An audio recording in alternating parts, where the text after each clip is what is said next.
Throughout this training, or at any time you need support, there are many ways to contact us. You can follow us on all major social media platforms or email us directly via our website, or you can click the Cancel Connect icon shown at the bottom of this slide on our website to book a consultation with one of our experts. Gemba, also known as Genba with an N, is a Japanese term meaning the actual place. Japanese TV reporters sometimes refer to themselves as reporting from the Gemba. In business, it refers to the place where the value is created. For a news anchor, that would be the studio. For an actor, it would be the stage. And for a business person, this would be where the work happens. The term Gemba is often used to stress that real improvement requires that the team focus on direct observation to thoroughly understand the current conditions where the work is done. For example, a team investigating a problem will go to the shop floor or to the front desk of the hotel or to sit with the call center reps to observe the process being investigated. They'll interact with the employees in the process to confirm facts and data and to understand the situation rather than relying solely on reports, procedure manuals, or information from others.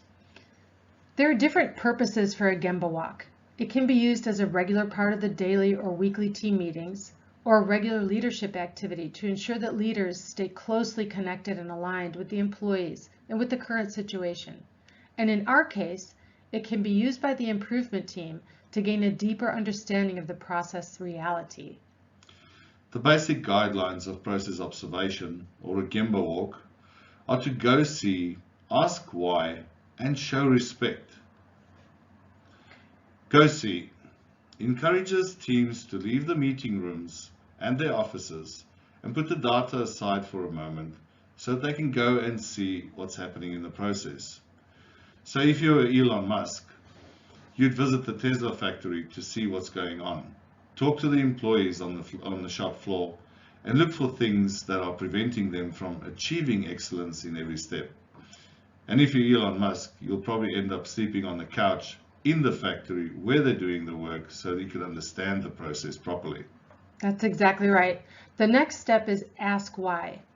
The goal is to identify and eliminate parts of the process that are causing the problem that we're trying to solve.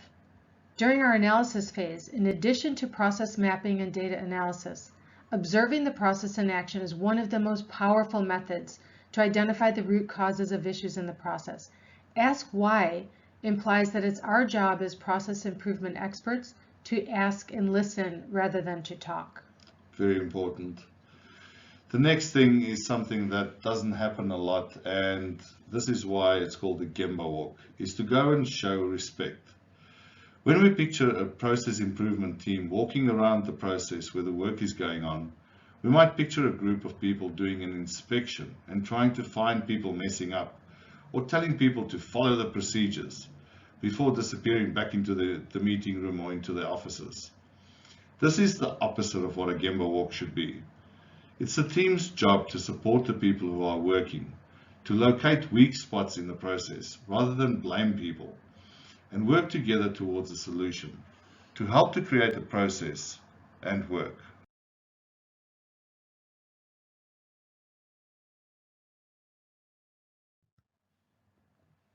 Taking a walk through the process is the best way to understand how things actually work so that good, solid improvements can happen.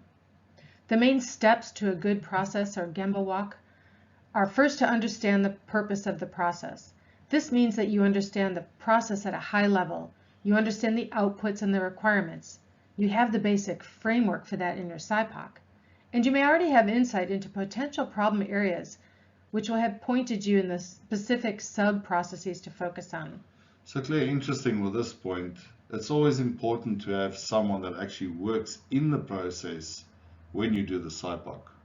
Yes, for sure. We can only go so far without having people who actually do the work, and that's going to be even more important when we get to the detail level. But as early as the SIPOC, we have to have people who know what they're doing. Good. Next, we walk the process in order so that you can follow the steps that a unit follows through the process. We look at each step from start to finish and think about the step and its value. We look at the time, the distance, how much work is waiting to be done and for how long. Is there evidence of waste or inefficiency in the process? Observe how the steps are connected. How does the unit move from one step to the next? Ask people in the process for their insights. Find out what challenges and frustrations they face.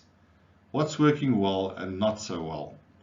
This observation will give us plenty to evaluate as we assess the current problems and opportunities. In your templates, you'll find the process observation or Gemba form. This form will help guide you to the different types of opportunities and gives you a place to record your findings in a meaningful way. Remember, we're observing the process so that we can learn the reality of the current scenario, which will help us to develop and confirm our hypotheses. The header information of this form keeps the team aligned with the process, the problem, and the goal statements. If we are working in a more narrowed focus, there's a spot to capture the sub-process as well. As with our other templates, the yellow cells indicate free-form text, and each of the headers with a red triangle indicates that there is a note to provide more detail about that field. The form breaks the observation down into 8 categories of waste, and is there for you to capture your observations in a structured format. Okay, so here's a few do's for the process employees. The process employees should feel free to suggest areas of focus within the process. They should explain the process as it is, not as they think the leaders want to hear. They should be prepared to show connections between the process and the results. Realize that they know more about the process than the improvement team. The improvement team may ask some basic questions, so the employees should be patient and helpful. So should the improvement team. Understand that the improvement team's fresh eyes looking at the process may see simple opportunities that you don't notice. Offer observations and suggestions for analysis or improvement, but don't insist on them. Provide insight into process complications, frustrations, what does and what doesn't work well. But don't take any of these suggestions as an action yet.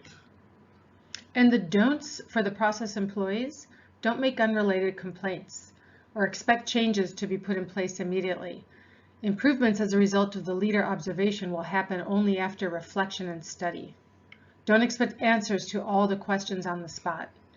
Don't try to impress the observers. Just be yourself and speak for the process. And definitely don't be intimidated or nervous. This is a time for shared focus on the process.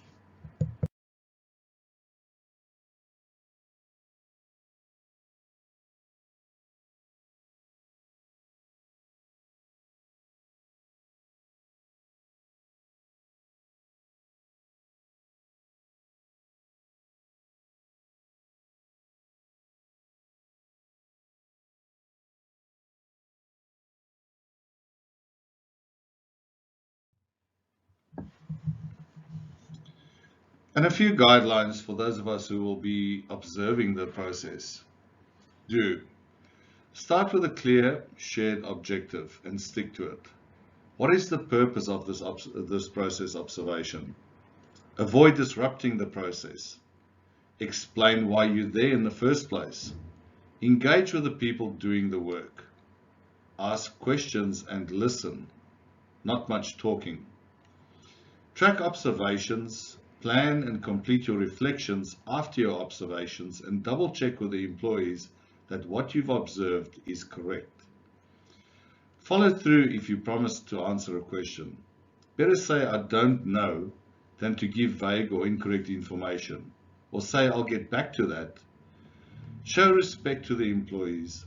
Observe steps, tasks, connections, and flow. And what we don't want to do as the observers is assume that we have all the answers or overwhelm the employees with too many observers at once. Don't look for the opportunity to catch someone making a mistake or offer to make changes on the spot or make promises for specific changes. Don't rush. If you're pressed for time, it's best to reschedule your observation for a better time when you won't be rushed.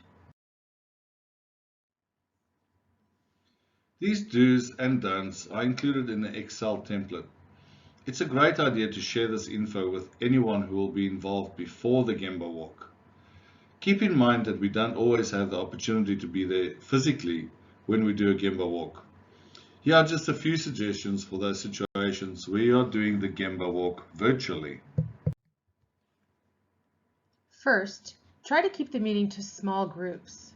Group video calls are not the best environment to create participation and for gathering honest input. Having small group conversations with people who work in the process will deliver the greatest current state insights. Next, use video and screen sharing. Using video cameras and screen sharing during your Gemba walks keeps the connection to reality and also allows you to demonstrate by being on the camera too. And you can also get the camera into places where you wouldn't necessarily be able to get your head into. That you are engaged and interested in seeing how these processes work is very important. The virtual space provides new opportunities to look at parts of your process that we didn't have access to in the past. Using video and screen shares provides us with a great opportunity to gain even deeper insight into the process. You can even use photos when possible. Capture images of specific process steps or examples of issues. During the video meeting, people can present information to the team for review and discussion. This allows for real-time conversations with people working remotely about issues at the site. And be sure to set a good day and time. Work with the people in the process to make sure that you set a day and time that will be least disruptive to their normal work schedule, while still giving you the insight that you need into the process. A good opportunity there is to go sit with your planner and organize this as part of their schedule. As always, stick to the foundational concepts. In order to be leaders of continuous improvement, we cannot limit ourselves to the old practices that constrained us to the physical workplace. We must continually adapt our own methods, such as process observation, which is a foundational tool. Working virtually gives us the opportunity to engage with our team and with the process employees in a more modern and refreshing way. Also, in your workbooks is a list of questions to give you an idea of what you might ask while you're on your Gemba walk. And a quick one-page lesson on process observation. Just like with all of our one-point lessons, which are awesome and has years of experience on them, that's why they're so good. It's a great idea to keep these handy as a reference. There's a lot of tools that you'll have at your fingertips, and it's not always easy to remember the key points of each tool.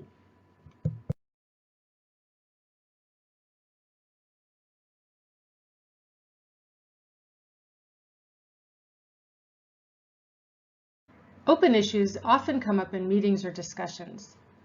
They're those items that should be addressed, but not during the current meeting. We can break open issues into two types: parking lot items and action items. Let's first cover parking lot items. These are the non-agenda items that always seem to find their way into our meetings. It's important to honor and recognize them as non-agenda items, but without interrupting the focus and goals of our meeting agenda. A parking lot involves recording these tangential issues, ensuring that they will not be lost.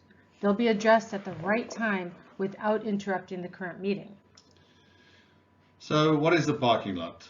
It is a place on a flip chart or a whiteboard, for example, to capture comments, topics, or questions that are important but not related to your current agenda.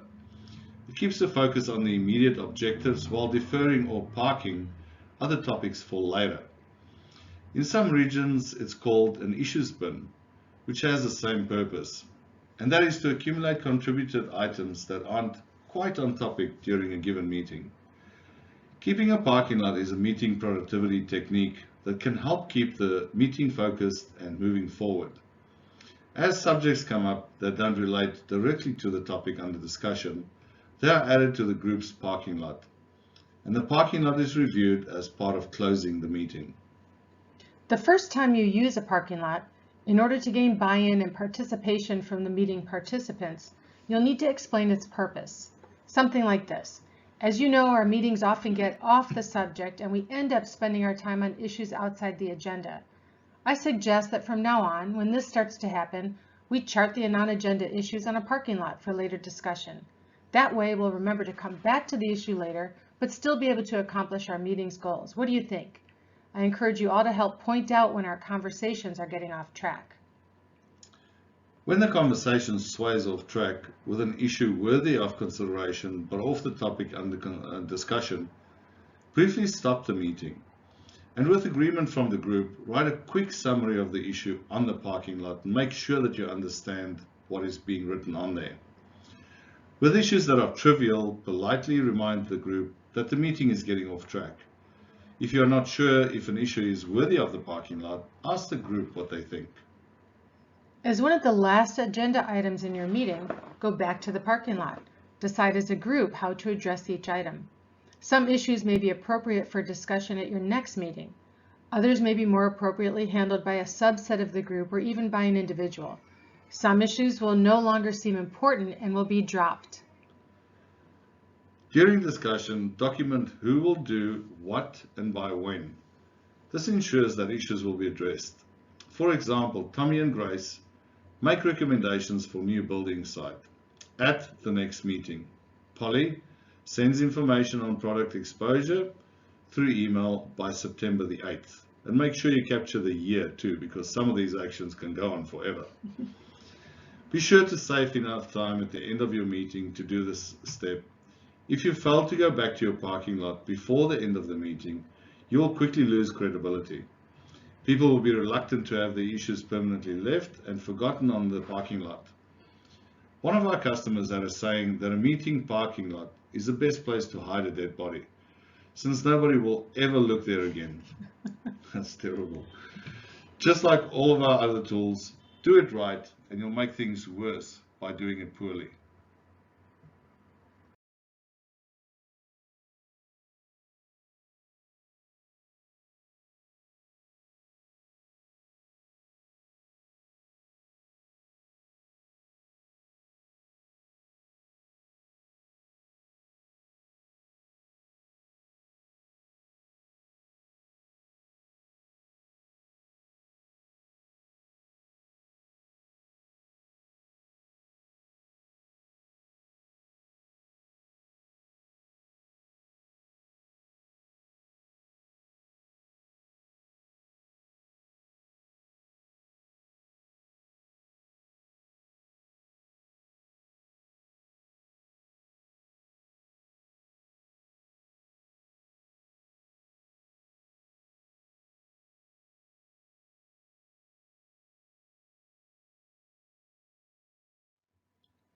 The other type of an open issue is the action item.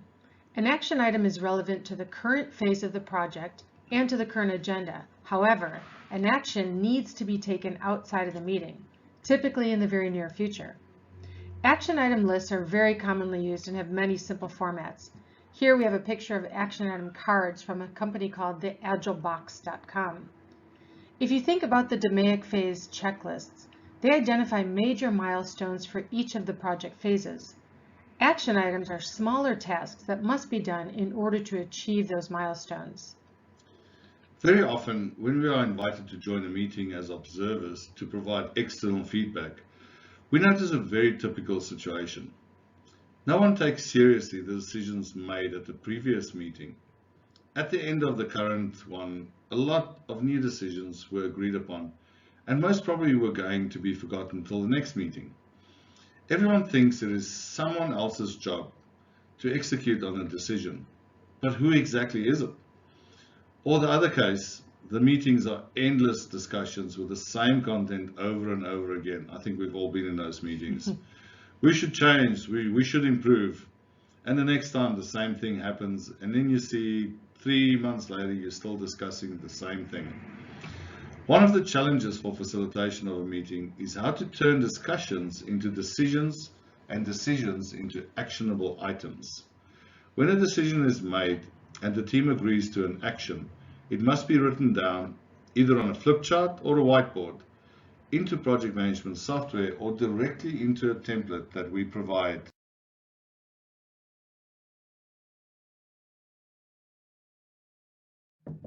This brings us to the parking lot and action items template. As we'll cover in the improved phase of DMAIC, these templates can have a great impact because purposeful standardization reduces waste. I love that. Isn't that great? Following a good template can support the team in tracking and following up on all open items. Our template here has all the information that you need to track open issues, both parking lot items to be addressed at a later time, and specific action items ready for immediate action that's relevant to the current phase of the project. You can keep track of the items and project them during your team meetings so that the list stays visible to everyone, so the team can monitor progress and review at the beginning and at the end of each meeting. This is a place to keep crisp, actionable descriptions of the open items, which will all be assigned an owner and a due date. The first column is the open items number. This is a good way to track and organize your list. For some teams, they might not have too many open issues, but for larger and more complex projects, this list can get quite large. And tracking the items by number becomes an easy way to remember the specific items. You'll notice that the team will start referring to the open issues by number instead of name, especially when this tool is used regularly. The next field is for us to track the date opened. This tracks the date that the topic was brought up or identified. Which is very important. Why, Claire? Because we can see how long it's taking to address, and we can monitor how long it's taking for actual action to be done. Okay. If they get too stale and we decide it's no longer relevant, then we close it, which we'll see in an upcoming field. So the important bit for me is don't ever change that date. Right, that's the date. The date opened is the date opened. Good. The next piece, the parking lot or action item, asks you to distinguish the type of open issue. As we said, a parking lot item is an important non-agenda item that requires next steps at a later time. For example, it'll be addressed in a later phase or discussed in a later meeting, maybe to be researched later or escalated. An action item is a specific and immediate task related to the current phase of the project. The description is where we capture a specific description of the parking lot or action item. All items must have an owner. This field should have one name. That means that one person is accountable. If there are multiple people working on a task, that's for the owner to work out. But this field is to capture the person who is ultimately accountable for making sure that the next step happens. The next field is the priority. This is an important field for the team to agree upon the importance of action items. The priority field denotes the importance of urgency of an action item within the context of the project goal. This offers the project team an easy way of choosing which task to execute first. This way, the project team can be sure they're executing the most relevant tasks that get them closer to their project objectives and more efficiently and effectively. The options for this field are low, medium, high, or deleted. It's important for a team to continually evaluate the priority of these items because as things change, so will the priorities. And it's not unusual for something to drop off the list, especially as the scope narrows, changes, or the time starts running out. The due date is the expected date of completion. The status indicates whether the item is not started, in progress, or done. Once the team agrees that an item is completed successfully or deleted, the date closed can be completed. Good job. And here's the one-point lesson for parking lot and action items. Before we got onto the topic of open issues, we had covered process observation and the Gemba walk. Just as a reminder, we are in the middle of learning about process analysis, and the next piece that we'll cover is process mapping. Let's look at our SIPOC for the team working on the process to make a cup of coffee. The process starts with inputs from two different suppliers. The customer provides the order, either in person or using the app. And the input requirement is that the order is accurate. The other inputs come from the supplier of the coffee beans and the water. And the requirements for those raw ingredients are that they arrive on time, they're a good quality, and a good value. Now moving to the process steps at a high level, we add the water, add the beans, turn the coffee maker on, add the condiments, and then create the invoice. The outputs are the cup of coffee and the invoice, which go to the customer. In addition, we have the business requirements, which focus on employees, efficiency, and profitability. Let's say that the process improvement team is focused on a specific problem. And that problem is that we've been receiving complaints that the coffee is not hot enough. That would fall under the category of quality. So the team would have developed a few hypotheses about why the coffee is not hot enough. Where in the SIPOC might you look to find clues to that problem? The team has identified two areas.